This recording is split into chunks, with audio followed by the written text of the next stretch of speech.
নমস্কার বন্ধুরা, আমি শিল্পী। আমার চ্যানেলে তোমাদের সবাইকে স্বাগত। আজকেও একটা নতুন ভিডিও নিয়ে চলে এসেছি। আর দেখো, এখন বাজে হচ্ছে সকাল 7টা মতো। আর আমরা এখন যাচ্ছি খাজুরাহো মন্দিরে। সকাল 6টায় মন্দির খুলে যায়, সেই জন্যই আমরা সকাল 7টা নাগাদ একদম সবাই রেডি হয়ে বেরিয়ে পড়ছি। সকাল সকাল গেলে, কারণ মন্দিরের জায়গা অনেক বড়, অনেকটা দেখতে সময় লাগবে, সেই জন্যই সকাল সকাল যাওয়াটাই বেটার। তাই আমরা দেখো রেডি হয়ে সবাই মিলে বেরিয়ে পড়ছি। আর এখন থেকে ভিডিওটা স্টার্ট করছি। যদি ভালো লেগে থাকে তাহলে অবশ্যই আমার চ্যানেলটাকে সাবস্ক্রাইব করে দিও, আর একটা লাইক কমেন্ট শেয়ারও করে দিও। তাহলে দেখতে থাকো, এখন থেকে ভিডিওটা স্টার্ট করা যাক। দেখতেই পাচ্ছ, আমরা এখন পৌঁছে গেছি খাজুরাহো টেম্পলে। আর আমাদের গাড়ি পার্কিং করে এখন টিকিট নেওয়া হয়ে গেছে। টিকিটের প্রাইস হচ্ছে পার হেড 35 রুপিস করে। আর টিকিটের সঙ্গেই কিন্তু পার্কিংও ফ্রি রয়েছে, পার্কিংয়ের জন্য আলাদা কোনো চার্জ নেই। আর এখান থেকে কিন্তু তোমরা চাইলে, মন্দিরের টেম্পল একটু দূরে আছে, হেঁটে যেতে হবে। আর তোমরা যদি চাও, এখান থেকে টোটো রয়েছে, সেই টোটোর চার্জও কিন্তু পার হেড 5 টাকা, মানে 5 রুপিস করে। তোমরা ইচ্ছা করলে টোটোতে যেতে পারে। দেখো, আমরা টোটোতে উঠে গেছি। টোটোর পাশ দিয়ে লেকটা আছে, যেটা কালকে আমি তোমাদের আগের ভিডিওতে দেখিয়েছি, যে লোটাস রয়েছে এই লেকের মধ্যে প্রচুর। সেই জন্য এখান দিয়ে আমরা 5 মিনিট মতো লেগেছে, তারও কম সময় এই টোটোতে যেতে লাগে। তোমরা চাইলে টোটোতে উঠতে পারো। আমরা টোটোতে করে মেন গেটে পৌঁছাবো, যেখান থেকে টিকিটটা এন্ট্রি হবে। টিকিটটা দেখে এন্ট্রি করতে হবে, সেখানেই টোটো নামিয়ে দেবে তোমাদের। তাহলে দেখতে থাকো। দেখো, আমরা এখন গেটের কাছে পৌঁছে গেছি। আর এই খাজুরাহের নামকরণ জানো তো কেন হয়েছে? খাজুরাহো একটা সময় প্রচুর খেজুর গাছ ছিল, যেটা শোনা যায়। আর সেই থেকেই কিন্তু তাই জন্য এই জায়গার নাম হয়েছে খাজুরাহো, যেহেতু প্রচুর খেজুর গাছ ছিল, সেখান থেকেই খাজুরাহো। আর চলো, এই টিকিট যে কাউন্টার যেটা দেখালাম, এখান থেকেই কিন্তু তোমরা যে গেট থেকে টিকিট কেটে আসবে, সেটাই এখান থেকে দেখিয়ে এন্ট্রি করতে হবে ভেতরে। চলো, এবার তোমাদেরকে ভিতরের ভিউটাও তোমাদের সঙ্গে শেয়ার করব। আমরা কিন্তু খাজুরাহের পশ্চিম দিকের মন্দিরে এসেছি। খাজুরাহো ওয়েস্টার্ন গ্রুপ অফ টেম্পলে আছি। আর এই খাজুরাহের নামকরণ কিন্তু একটা সময় খেজুর গাছ প্রচুর থাকার জন্য হয়েছে। তাহলে চলো ভেতরে যাওয়া যাক। খাজুরাহো টেম্পলে প্রবেশ করেই যেটা প্রথমেই সবচেয়ে দেখতে পেলাম, খুব সুন্দর করে গার্ডেন সাজানো। দেখো, এই গার্ডেনে তোমরা যদি আরেকটু বেলার দিকে আসো, তাহলে অবশ্যই বসা যায়, যেহেতু এখন শীতকাল। আর পুরোই মাঠটা কুয়াশায় ভরে রয়েছে, গার্ডেনটা সেই জন্যই পুরো ভিজা রয়েছে। এখন বসা কেউ কোনো মতেই যাবে না। আর ওই দিকে দেখো, বাঁদিকে রেস্টুরেন্ট রয়েছে, চাইলে তোমরা এখানে এসে ব্রেকফাস্টও করে নিতে পারো প্রথমেই, কিন্তু আগে আমরা ঘুরে দেখে নেব। তাহলে চলো দেখো। আর এই ডান দিকে যে টেম্পলটা দেখলাম, সেটাখানে কিন্তু মাতঙ্গেশ্বর বাবার যে শিব মন্দিরটা, এই যে এটার পিছন দিকটা দেখা যাচ্ছে। এটা বাইরে অবশ্য, এটা ভেতরের পোর্শন নয়। আর তাহলে চলো, প্রথমেই আমরা যাব বিশ্বনাথ টেম্পলে, যেটা হচ্ছে যেরকম কাশীর বিশ্বনাথ মন্দির। এখন দেখো, আমরা এসে গেছি কান্দারিয়া মহাদেব টেম্পলে। এটা কিন্তু বিশ্বনাথের মন্দির আছে, মানে শিবলিঙ্গ আছে ভিতরে। মন্দিরের ভিতরে গেলে দেখতে পাবো যে মন্দিরটি কীরকম। আর মন্দিরটির আকার কিন্তু পঞ্চায়েতন শৈলীর মতো করেই বানানো, কিন্তু মন্দিরটির 4টে কর্নার এখন মিসিং রয়েছে, আর শুধু মেন মন্দিরই রয়েছে। চলো ভেতরে গিয়ে তোমাদের দেখাচ্ছি।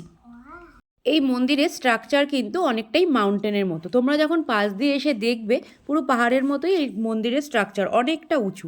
সেই জন্যই এই মন্দিরটাকে মাউন্টেনের মতোই দেখায়।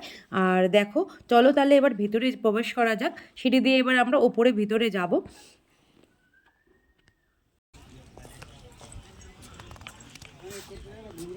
এখানে জুতো হলো।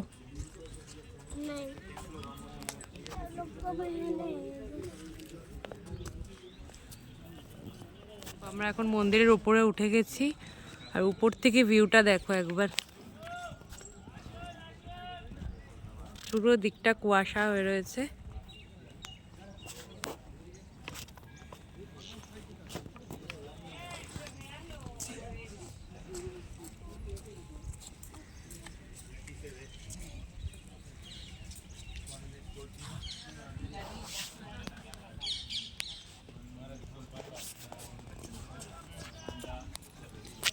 এখন দেখো, আমরা মন্দিরে যাচ্ছি।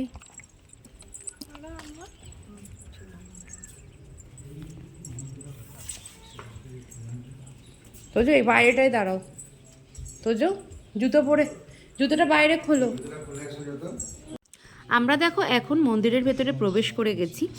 আর সেই শিবলিঙ্গ, এই শিব ঠাকুরেরই নাম হচ্ছে কান্দারিয়া মহাদেব। কান্দারিয়া মহাদেব এই জন্যই বলে যে, এই দূর থেকে যদি এই টেম্পেলকে তোমরা দেখবে, তো অনেকটা কেভের মতো, যার নাম হচ্ছে কেভকে কান্দ্রা বলে, সেই জন্যই কিন্তু কান্দারিয়া মহাদেবী নামকরণ হয়েছে। আর এই টেম্পেলটা 5 ভাগে বিভক্ত রয়েছে, এমন পঞ্চায়তন শৈলীর মতোই। তার মধ্যে কিছু পার্ট যেরকম আগেই বললাম মিসিং রয়েছে, আর তার মধ্যে সেই 5 ভাগে বিভক্তর মধ্যে অর্থমণ্ডপ, মণ্ডপ, আর এইটা যেটা দেখছো এটা মহামণ্ডপ, আর রয়েছে অন্তরাল আর গর্ভশৈলী। এই বিভক্তগুলো এই ভাগগুলো রয়েছে। আর এখানে দেখতে পাচ্ছ ভগবান ইন্দ্র তার ওয়াইফের সঙ্গে রয়েছে, তার সূচি, তারই একটা মূর্তি এখানে দেখানো রয়েছে। তোমরা এই মন্দিরে আসলে এগুলোই দেখতে পাবে। এখানে কিছু স্ট্যাচু রয়েছে যেগুলো অনেক প্রাকৃতিক দুর্যোগের কারণেই হোক বা বহিরাগত লুটেরাদের কারণেই হোক অনেকটা সবই ভেঙে গেছে। বেশিরভাগই কিন্তু স্ট্যাচুগুলোর মাথাগুলোই কাটা রয়েছে, পুরো বাকি যে দেহের অংশটুকু সেগুলো রয়েছে। আর মন্দিরে দেখবে অনেকটা স্ট্যাচু যে রয়েছে, 4টে যে থাম্বা তার উপরে অনেকগুলো স্ট্যাচু রয়েছে যারা মন্দিরের এই ভার বহন করছে। দেখো স্ট্যাচুগুলো দেখলেই তোমরা বুঝতে পারবে মন্দিরের যে একটা ভার রয়েছে, পাথর মন্দিরটাকে যে ধরে রয়েছে সেইটাই দেখাচ্ছে যে মন্দিরকে ওনারা ধরে রয়েছে, মানে ভার বহন করছে। সেরকমভাবেই মন্দিরটি তৈরি, খুবই সুন্দর। এটা হচ্ছে মন্দিরের বাইরের কিছুটা পোর্শন। দেখো মন্দিরের বাইরের কাজটাও ঠিক এরকমই করা, খুব সুন্দর মন্দির। তোমরা যতক্ষণ না নিজেরা আসবে ততক্ষণ এই মন্দির বুঝতে পারবে না ফোনে দেখে। অবশ্যই একবার এসে দর্শন করে যেও। এখন দেখো আমরা পার্বতী মাতার টেম্পেলে এসে গেছি। আর এই টেম্পেলের কিন্তু গঠন নিরন্দার শৈলীর আকারে তৈরি। নিরন্দার শৈলীর আকারে তৈরি বলে এই মন্দিরের ভিতরের যে গর্ভগৃহ সেটা একটু ছোট হয়ে গেছে। আর মন্দিরের ভিতরে যে হাওয়া চলাচলের জায়গা রয়েছে সেটাও কিন্তু মাত্র 2টো জায়গা করা রয়েছে, যেটা আগে বিশ্বনাথ টেম্পেলে ছিল অনেকগুলো হাওয়া বাতা চলাচলের জায়গা, আর পঞ্চায়তন শৈলীর আকারে ওই বিশ্বনাথ টেম্পেল ছিল। আর এই মন্দিরের গায়ে যে সর্বপ্রথম স্ট্যাচুটা দেখতে পাচ্ছ সেটা কিন্তু ধনদেবতা কুবেরের স্ট্যাচু, যার হাতে একটি ঝোলা রয়েছে, সেটা কিন্তু অবশ্যই নেউলের স্কিন দিয়ে তৈরি। আর ওনার পায়ের কাছে কিন্তু ধনের কলস রাখা, আর ওনার পেটটা কিন্তু গণেশ ঠাকুরের আকারে তৈরি রয়েছে। যেহেতু গণেশ ঠাকুর আমাদের রিচনেসের দেবতা বলা মানে প্রদান করে, সেই জন্য এরকমভাবেই তৈরি। আর এই ধনদেবতা কুবেরের কিন্তু সাইড হচ্ছে নর্থ সাইড ফেসিং। আর এখানে কিন্তু ছোট ছোট 6টা মন্দির তোমরা দেখতে পাবে, আর বড় মন্দির 5টা রয়েছে। এই কুবেরের স্থান কিন্তু হিমালয় তিব্বতের পাশে আলকাপুরি, এটাই হচ্ছে কিন্তু ধনদেবতা কুবেরের মেন স্থান, এটাই আমরা জানি।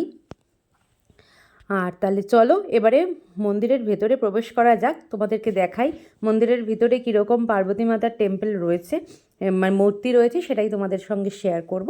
চলো তাহলে ভেতরে যাওয়া যাক।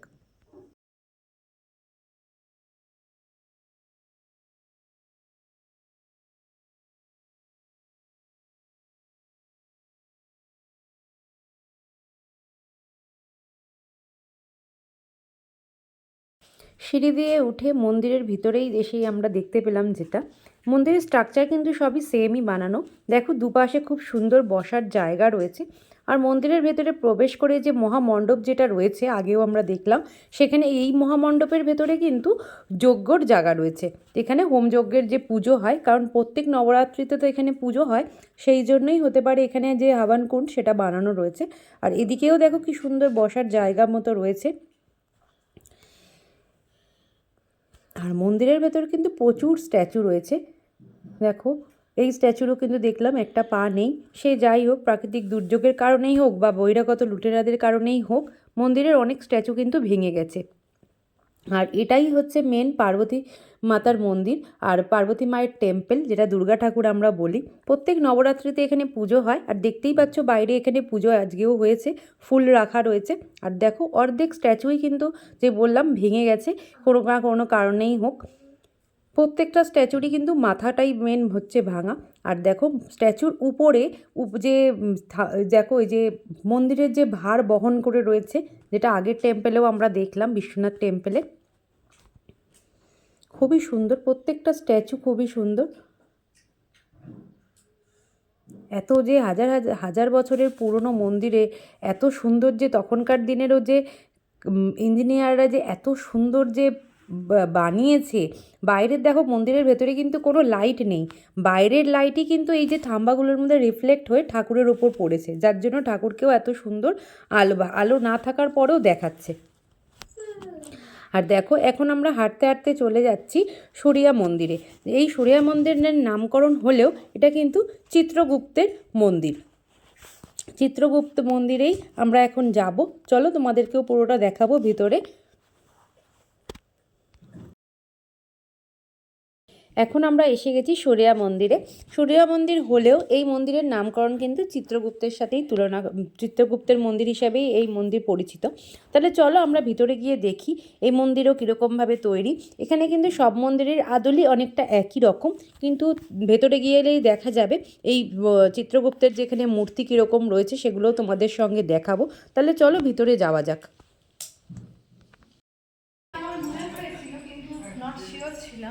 তারপর ওই লোকটা বলে এখানে অপ্সরারা নৃত্য করতো, একদিকে ছিল খড়গুলোতে বাজানো দেওয়ার অবস্থা, একদিকে রাজা রানীরা বসতো। আচ্ছা, দেখো এই মন্দিরের মধ্যে শেপগুলো কি সুন্দর বানানো।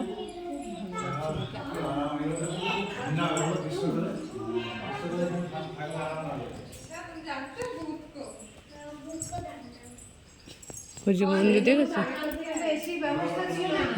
পুরো ঠান্ডা, অটোমেটিক এগুলো ঠান্ডা। চিত্রগুপ্তের মন্দির। 1000 বছরের পুরনো, দেখে মনে হচ্ছে এত সুন্দর সুন্দর ইয়ে করেছে। এটা কি? চিত্রগুপ্ত। টর্চটা জ্বালা, হাতগুলো কাটটা কেন? আরে ওই যে এখন আমরা যে মন্দিরে যাচ্ছি এটা কিন্তু বিশ্বনাথ টেম্পল। দূর থেকে দেখো বিশ্বনাথ টেম্পলের বাইরেটা ঠিক এরকমই দেখাচ্ছে স্ট্রাকচারটা। তাহলে চলো মন্দিরের ভিতরে গিয়ে দেখা যাক কি আছে, তোমাদেরকেও অবশ্যই দেখাবো। এখন দেখো আমরা মন্দিরে এসে গেছি বিশ্বনাথ টেম্পলে। বিশ্বনাথ টেম্পলের সামনেই এসে দেখলাম তার ঠাকুরের সামনেই কিন্তু নন্দীর মন্দির রয়েছে। এটাই কিন্তু খাজুরার একমাত্র বিশ্বনাথ টেম্পল যার সামনে এই নন্দীশ্বরের মূর্তি রাখা রয়েছে। তোমরা যদি সাইড দিয়ে দেখো এই নন্দীর মুখ কিন্তু অনেকটা হাসি হাসি দেখতে পাবে। আর নন্দীর যে কান রয়েছে সেটা কিন্তু মিসিং রয়েছে। আর নন্দী কিন্তু খুব হাসি এই জন্যই বসে রয়েছে কারণ তার সামনেই তার বিশ্বনাথ বসে রয়েছে, সেই জন্যই। নন্দীর গায়ে যেই বেল্ট দেখতে পাচ্ছ এটা কিন্তু কীর্তিমুখের করা রয়েছে। দেখো যে এটার যে ডিজাইন রয়েছে সেটা কিন্তু কীর্তিমুখ। সাউথের যেসব মন্দির তুমি দেখতে পাবে সেখানে কিন্তু এরকমই কীর্তিমুখ ডিজাইনের মন্দিরই বেশি দেখা যায়। আর সাউথে কিন্তু বাড়ি বানানোর সময়ও বলে এই কীর্তিমুখের ডিজাইন রাখা হয় যাতে সেটা নজর থেকে বাঁচায়। দেখো এই সামনেই বিশ্বনাথ টেম্পল দেখা যাচ্ছে। মন্দিরের ভেতরে প্রবেশ করেই আমরা সংস্কৃত অক্ষরে দেখতে পেলাম ওং নমঃ শিবায় লেখা। আর এটা হচ্ছে শিবলিঙ্গ। এই শিবলিঙ্গ কিন্তু স্ট্যান্ড স্টোন দিয়ে তৈরি। আর দেখো এটা মন্দিরের পিছন দিকটা, বিশ্বনাথ টেম্পলের পিছনটা। হ্যাঁ দেখো এটাকে হচ্ছে ঘাড়ে করে মনে হয় ওজন তুলতো। দেখো পাথর নিয়ে নিয়ে সব পটচিত্রগুলো এরকম ধরনের রয়েছে, মাথায় একটা করে পাথর দেয়া। হ্যাঁ পিছে পিছে একটার পা নেই, পটচিত্রগুলোর একটার মাথা নেই, অনেকটা ভেঙে গেছে। কেউ নামও খোদাই করে গেছে এখানে, এই দেখি।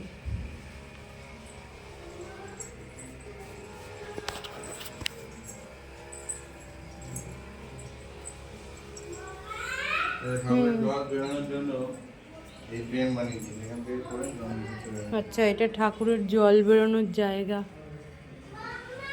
ওখানে দেখছো সবার নামগুলো খোদাই করা, এই দেখো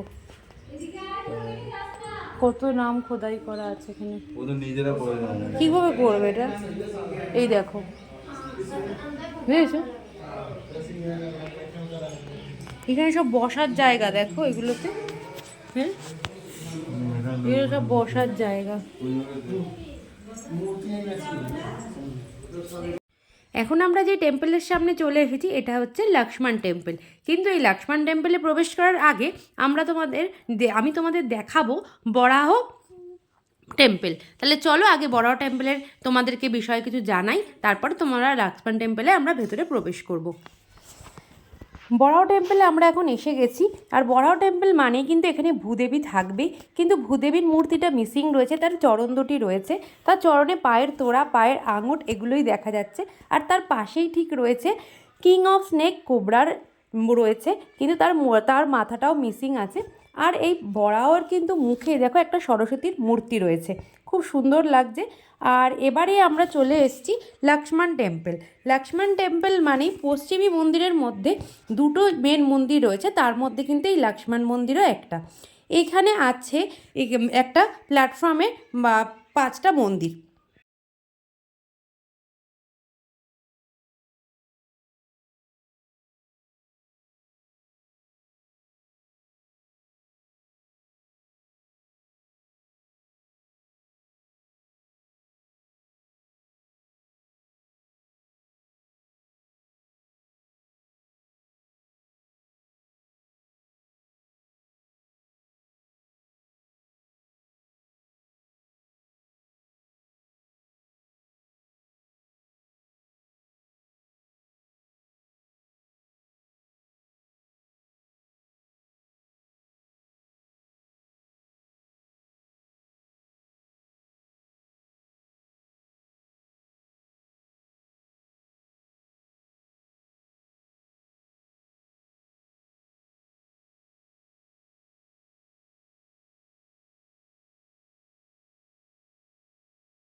মন্দিরগুলো কিন্তু ভেঙে গেছে, 85টা মন্দির ছিল, তার মধ্যে অনেক ভেঙে গেছে। जिसके नीचे पैर के नीचे एक आ गया है घोड़े के नीचे।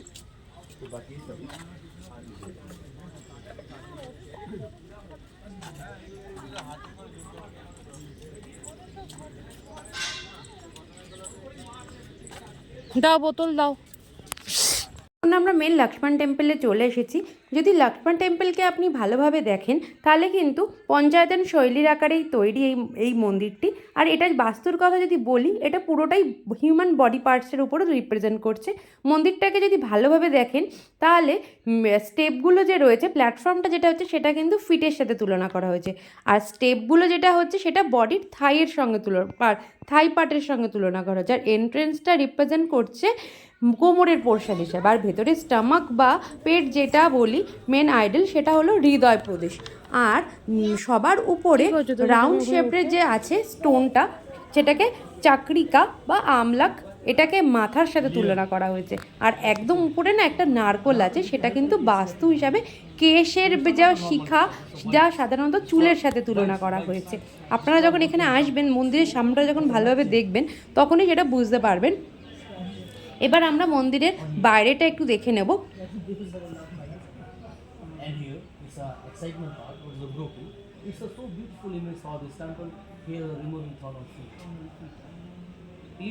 लेकिन मैम ये जो पोजीशन है इसको अगर आप दूसरे सर्किल में पकड़ते हैं, यानी कि दूसरा स्टेप आपको देखते हैं, ये तो मैंने आपको पहला बताया। तो ये जो स्टेप है इसको बोलते हैं शारीरिक सुख। जब शारीरिक सुख खत्म होगा तो वो अट्रैक्शन में कन्वर्ट होगा। तो ये देखिए अट्रैक्शन, जब अट्रैक्शन खत्म होगा तो वो मोक्ष की तरफ बढ़ेगा। तो ये मोक्ष है, ये अग्नि बनाया और सारी, क्योंकि जो है अग्नि जो देव है उनके पास जाने के बाद हर चीज़ जो है बर्न हो जाती है, यानी कि जो है वो जो है मोक्ष प्राप्त कराते हैं। इसलिए ये भी सोच आपको सोच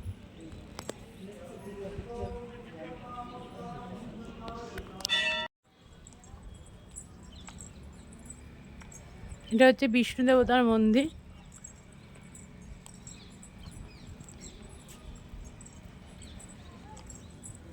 প্রত্যেকটা মন্দির পটচিত্র অনেকটাই একই ধরনের, কিন্তু তার আলাদা আলাদা ইয়ে রয়েছে। এখানে হাতিগুলো দেখো বানানো।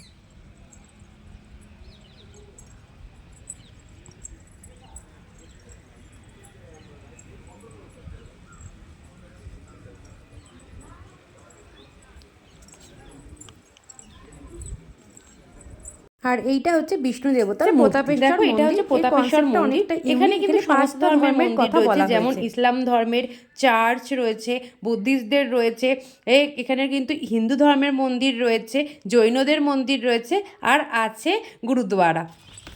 আমাদের খাজুরাহো মন্দিরের ট্রিপ হয়ে গেল শেষ। খাজুরাহো মন্দিরে আমরা ঘুরে নিলাম, এবার আমরা বেরিয়ে পড়ছি। এটা দিয়ে হচ্ছে এক্সিট, ওই জন্য এখন বেরিয়ে পড়ছি। তোমার কেমন লাগলো? বহুত আচ্ছা লাগা, খুব ভালো আমরা ঘুরলাম। মন্দির খুব ভালো, তোমরা সবাই আসো। কলকাতা থেকে অনেক প্রচুর লোক আসে। এই গাছটা দেখো কি সুন্দর গোল করে কাটিং করা, ছাতার মতো। হ্যাঁ, রাজা ক্যাফের সামনে দিয়ে আমরা বেরোচ্ছি।